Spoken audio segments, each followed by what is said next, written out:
ओम शांति। 6 जुलाई 2026 बाबा के महावाक्य। मीठे बच्चे, जीते जी इस शरीर से अलग हो जाओ। अशरीरी बन बाप को याद करो। इसको ही कहा जाता है डेड साइलेंस। प्रश्न: तुम बच्चे अभी अपना फाउंडेशन मजबूत कर रहे हो। मजबूती किस आधार से आती है? उत्तर: पवित्रता के आधार से।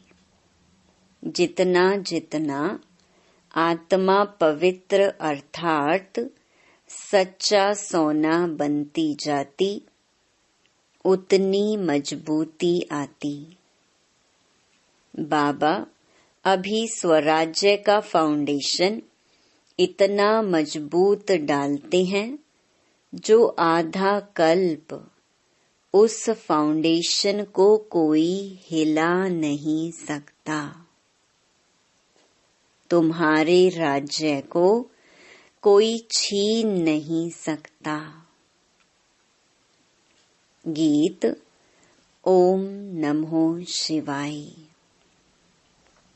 ओम शांति।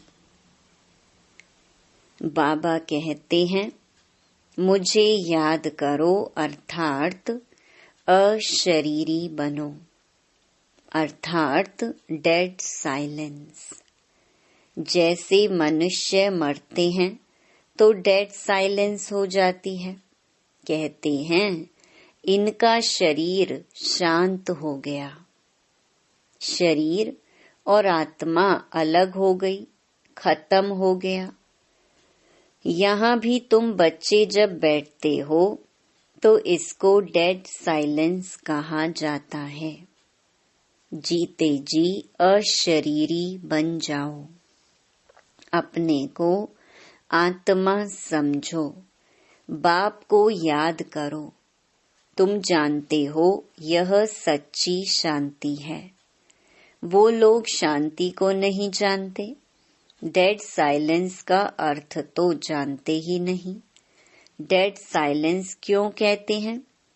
याद दिलाते हैं वह मर गया, शांत हो गया। तुम भी मर जाओ, तुम भी शांत हो जाओ। बड़े बड़े लोग गांधी की समाधि पर जाते हैं। वहां जाकर कहेंगे डेड साइलेंस अर्थात शांति में बैठो। तुमको भी मालूम है हम आत्मा शांत स्वरूप हैं। दुनिया को पता ही नहीं। हम अपने स्वरूप में टिक जाते हैं। हमारा स्वधर्म है शांत। हमारी आत्मा शांत स्वरूप है। उनको यह पता ही नहीं, इसलिए शांति मांगते हैं। आत्मा कहती है शांति चाहिए। आत्मा अपने स्वधर्म को भूली हुई है। वास्तव में आत्मा का धर्म ही शांत है। फिर आत्मा क्यों कहती है अशांति है? अशरीरी हो, बैठ जाओ। वह तो हठ से प्राणायाम चढ़ा देते हैं तो जैसे मर जाते हैं। उसको कहा जाता है आर्टिफिशियल शांति। तुम बच्चों को तो पता है हमारा स्वधर्म शांत है। तुम आत्मा स्वराज्य ले रही हो। आत्मा ही सब कुछ बनती है। आत्मा बैरिस्टर बनती है। आत्मा कहती है हमको राज्य चाहिए। आगे भी राज्य लिया था बाप से, अब फिर लेने आए हैं। मनुष्य देह अभिमान में है तो दुख में है। अभी तुम समझते हो कि हम आत्मा हैं, अपने परमपिता परमात्मा से स्वराज्य लेने आई हैं। तुम आत्मा को राजाई चाहिए। इस समय आत्मा स्वराज्य मांगती है बेहद के बाप से। श्री कृष्ण को तो स्वराज्य था, फिर गुम हो गया। अब बाप आकर तुम आत्माओं को राज्य देते हैं। इसको राजयोग कहा जाता है। परमपिता परमात्मा राजयोग सिखलाते हैं। मनुष्य देह अभिमानी होने के कारण कहते हैं मैं फलाना हूँ। मैं देह को ही समझ लेते हैं। वास्तव में मैं आत्मा करती है। आत्मा कहती है मैं यह चीज उठाता हूँ। फीमेल कहेगी मैं उठाती हूँ। वास्तव में आत्मा तो मेल है। मैं आत्मा बाप का बच्चा हूँ। आत्मा कहती है बाबा हम आपसे स्वराज्य ले रहे हैं। आत्मा को स्वराज्य देते हैं परमात्मा। भक्ति और ज्ञान में देखो कितना फर्क है। शिव का मंदिर भी होता है। सबसे जास्ती घंटे भी शिव के मंदिर में बजते हैं। उनको जगाते हैं। जगाते तो सबको हैं। सवेरे सवेरे बैंड बाजे बजते हैं। यहाँ बाप बच्चों को जगाकर देवता बनाते हैं। घंटे आदि बजाने की कोई बात नहीं। बाप कहते हैं तुमको स्वराज्य चाहिए तो पहले पवित्र बनो। एम ऑब्जेक्ट बुद्धि में रहती है। स्टूडेंट कहेंगे हम यह मैट्रिक पास करेंगे फिर यह करेंगे। सन्यासी चाहेंगे हमको शांति मिले। एक कहानी भी है ना, रानी के गले में हार पड़ा था। ढूंढती थी बाहर, तो वह भी शांति को बाहर ढूंढते हैं। परंतु आत्मा तो स्वयं शांत स्वरूप है। आत्मा अपने स्वधर्म को भूल अपने को शरीर समझ बैठी है। बाप फिर स्मृति दिलाते हैं कि तुम आत्मा हो। तुम आत्मा ने 84 जन्म भोगे हैं। यह बातें दूसरा कोई समझा ना सके। बाप कहते हैं तुम अपने जन्मों को नहीं जानते हो। मैं बताता हूँ। तुम हो ब्रह्मा कुमार कुमारियाँ। बाप ने समझाया है सिवाय पवित्रता के ज्ञान की धारणा हो नहीं सकती। कहते हैं ना शेरनी के दूध के लिए सोने का बर्तन चाहिए, तो इसमें भी सोने का बर्तन चाहिए। आत्मा बाप को याद करने से सोना बन जाती है। बाप भी सच्चा सोना है। आत्मा बाप को याद करती है तो ज्ञान आ जाता है। तुम सच्चा सोना पवित्र थे। यह ज्ञान का असर किसको होता नहीं। बाप कहते हैं मैं तुम आत्मा को स्वराज्य देता हूँ। यह स्वराज्य मिलेगा तब जब पुरानी सृष्टि का अंत और नई सृष्टि की आदि होगी। मनुष्यों को हद की राजाई है। बेहद की राजाई मनुष्यों को कभी मिलती नहीं। विश्व का मालिक बन ना सके, तुम बनते हो बाप द्वारा। भगवान बाप को ही तुम्हारे 84 जन्मों का मालूम है। देवताएं अपने जन्मों को जान नहीं सकते। अगर जान जाएं तो दुखी हो जाएं। क्या सीढ़ी उतरते जाएंगे? राजाई का सुख ही गुम हो जाए। यहाँ तुमको पता है, जानते हैं कि हम आत्मा हैं, इसमें संशय की बात नहीं। एक दो से सुनकर वृद्धि होती जाती है। यह दैवी धर्म का झाड़ स्थापन हो रहा है। तुम समझ सकते हो, यह हमारे ब्राह्मण कुल का आया हुआ है। इसने पूरी भक्ति की है, फिर बाप से वर्षा लेने आया है। ज्ञान पूरा होता है, फिर भक्ति शुरू होती है। यह किसको पता ही नहीं है। मकान भी नया और पुराना होता है ना। कच्चे मकानों की आयु जरूर कम होगी। आजकल मकान बहुत पक्के बनाते हैं। भल अर्थक्वेक आदि हो तो भी मकान गिरे नहीं, नुकसान ना हो। बहुत मजबूत बनाते हैं। फाउंडेशन जास्ती पक्का बनाते हैं। अब फाउंडेशन पड़ रहा है स्वराज्य का। आत्मा को 21 जन्म के लिए राज्य मिलता है। यहाँ की राजाई तो कुछ है नहीं। आज राजाई है, कल किसी ने चढ़ाई की, खलास। फाउंडेशन कोई का है नहीं। मनुष्य का भी फाउंडेशन नहीं। आज है, कल मर जाए। अभी तुम्हारा फाउंडेशन बाबा पक्का डाल देते हैं। जो 21 जन्म तुम राज्य भाग्य पाते हो।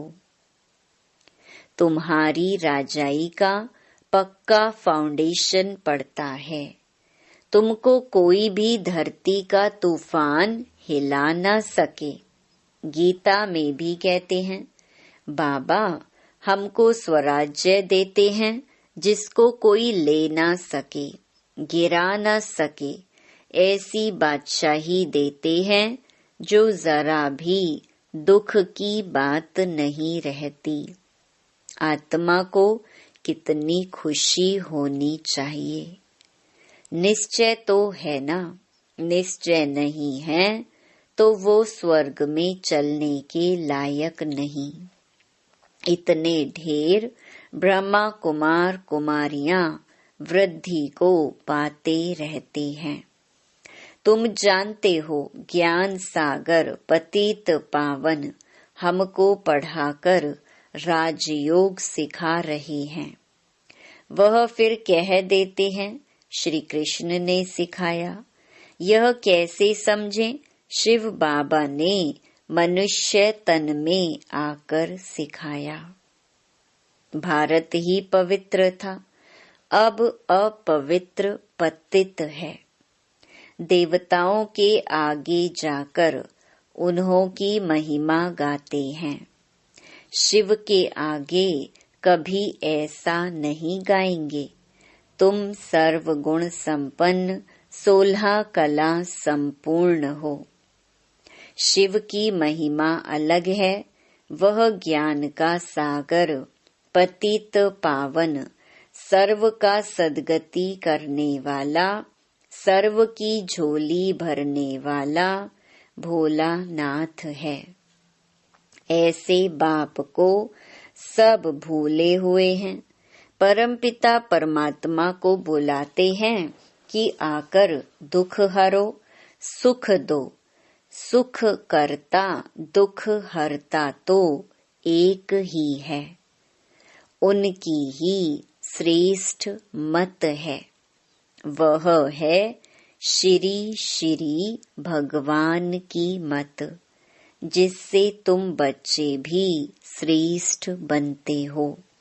गवर्नमेंट भी कहती है कि भ्रष्टाचारी दुनिया है। अब श्रेष्ठ कौन बनाए, पता ही नहीं पड़ता है। समझते हैं साधु लोग बनाएंगे, परंतु वह तो श्रेष्ठ बना नहीं सकते। यह तो बाप का ही काम है ना। पहले एक राजा के हुक्म पर चलते थे। सतयुग में तुमको वजीर आदि कोई भी नहीं है। बादशाह में भी ताकत रहती है, वजीर का नाम गाया ही नहीं जाता। तुम समझते हो हमने विश्व का मालिक बन राज्य चलाया था, ऐसे ही जाकर चलाना है जैसे चलाया था। बरोबर सतयुग में लक्ष्मी नारायण का राज्य था ना। हरेक को अपनी अपनी राजधानी मिलेगी। श्री कृष्ण को अपनी राजधानी होगी। दूसरे भी राजाएं होते हैं ना, कम से कम 8 तो है ना। फिर 8 हैं व 108 हैं। आगे चल पता पड़ जाएगा। ऐसे नहीं कि जो पिछाड़ी में ज्ञान देना है वह अभी देंगे। जो जिएंगे बाप ज्ञान देते रहेंगे। देना ही है, ड्रामा में नोंद है। परमात्मा का अभी पार्ट है। यह ज्ञान देने का पार्ट अभी नोंधा हुआ है। बाप कहते हैं आगे चल तुम बहुत समझने वाले हो। दिन प्रतिदिन समझाते रहते हैं, यह भी पता चले कि हम वहाँ राजधानी कैसे करते हैं, स्वयंवर कैसे होता है। तुम ध्यान में जाते हो, वैकुंठ में जाकर देखते भी हो कैसे वहाँ सोने के महल हैं। सोना ही सोना है। अपने को पारसपुरी में देखते हो, सोने की ईंटों के मकान बन रहे हैं। समझते हैं थोड़ी ईंटें ले जाएंगे। फिर उतरते हो तो अपने को यहाँ देखते हो। मीरा भी ध्यान में अपने को रास करते श्री कृष्ण के साथ देखती थी। तुम सूक्ष्म वतन में जाते हो, वहाँ हड्डी मांस नहीं होता, फरिश्ते बन जाते हैं। ब्रह्मा का भी सूक्ष्म शरीर देखने में आता है, यही फरिश्ता बन जाते हैं। तुम बगीचा आदि देखते हो, यह बाप साक्षात्कार कराते हैं। तुम कहते हो बाबा हमको शूबी रस पिलाते हैं। अब सूक्ष्म वतन में तो पिला ना सके। फल फूल वैकुंठ में बड़े फर्स्ट क्लास होते हैं। सूक्ष्म वतन में तो बगीचा नहीं होगा। तुम बताते हो कि बगीचे में गए, फिर वहाँ प्रिंस था। वह तो वैकुंठ हो गया ना। वैकुंठ के वैभव यहाँ मिल ना सके। वहाँ तो फर्स्ट क्लास वैभव होते हैं। बाप कहते हैं हम तुमको वैकुंठ का मालिक बनाते हैं। यहाँ तो दुख ही दुख है। कोई ऐसा मनुष्य नहीं जो ऐसा ना कहे कि हे भगवान दुख से छुड़ाओ। दुख में ही याद करते हैं। श्री कृष्ण के पुजारी कहेंगे कृष्ण कहो। हनुमान के पुजारी हनुमान की जय बोलेंगे। यहाँ बाप कहते हैं निरंतर मुझ बाप को याद करो। ऐसा याद करो जो अंत काल कोई की स्मृति न आए।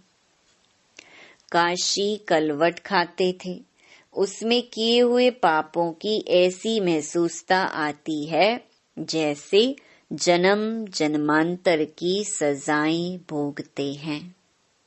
बहुत पाप किए हैं। इसको कहा ही जाता है पाप आत्माओं की दुनिया। आत्मा पापी है। आत्मा ही बाप को बुलाती है, हे परम पिता परमात्मा। हे परम धाम के रहने वाले शिव बाबा। उनका असली नाम तो एक ही है, वह है आत्माओं का बाप। रुद्र के साथ सालिग्राम शब्द शोभता नहीं है, शिव और सालिग्राम शोभता है।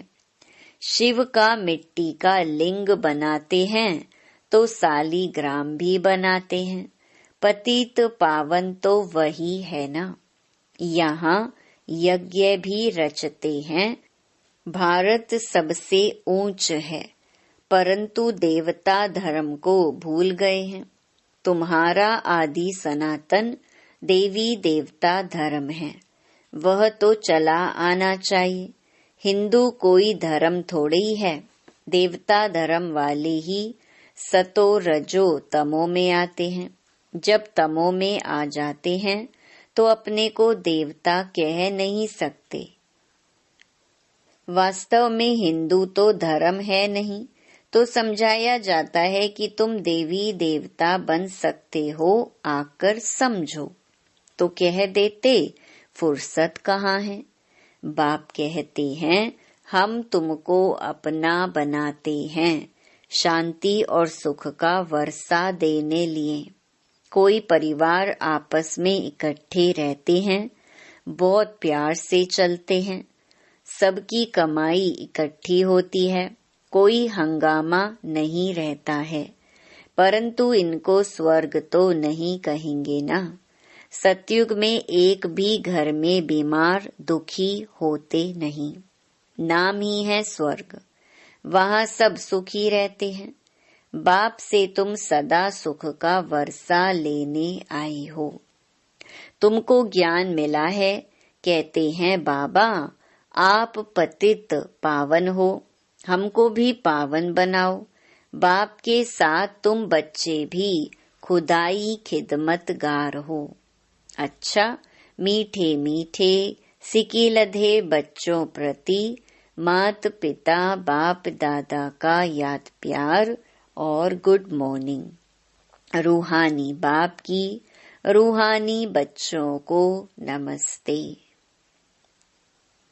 धारणा के लिए मुख्य सार।